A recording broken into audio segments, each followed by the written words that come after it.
ఆంధ్రప్రదేశ్ లో సముద్ర తీరానికి 5 కిలోమీటర్ల పరిధిలో నివసిస్తున్న జనాభా 33 లక్షలు. కోతకు గురవుతున్న తీర ప్రాంతం 32%. సముద్ర మట్టాలు పెరగడం వల్ల ముప్పు పొంచి ఉన్న ప్రజలు, గ్రామాలు 282 గ్రామాలు, 10 లక్షల మంది పైగా జనాలు నివాసాన్ని కోల్పోయే ప్రమాదం ఉంది. 30 సంవత్సరాలలో ప్రకృతి వైపరీత్యాల కారణంగా ఆంధ్రప్రదేశ్ రాష్ట్రం ఎదుర్కొన్న ఆర్థిక నష్టం 2.25 lakh crores. వీటన్నిటిని నివారించడానికి కూటమి ప్రభుత్వం ఒక మంచి నిర్ణయం తీసుకుంది. అదే great green wall of AP.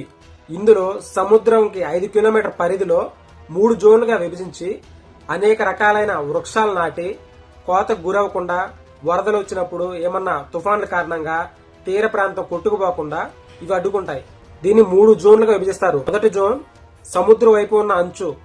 ఈ ప్రాంతంలో మడ అడవులకి అత్యధిక ప్రాధాన్యత ఇచ్చి మడ అడవుల పెంపకానికి ఆంధ్రప్రదేశ్ గవర్నమెంట్ ప్రోత్సహిస్తుంది.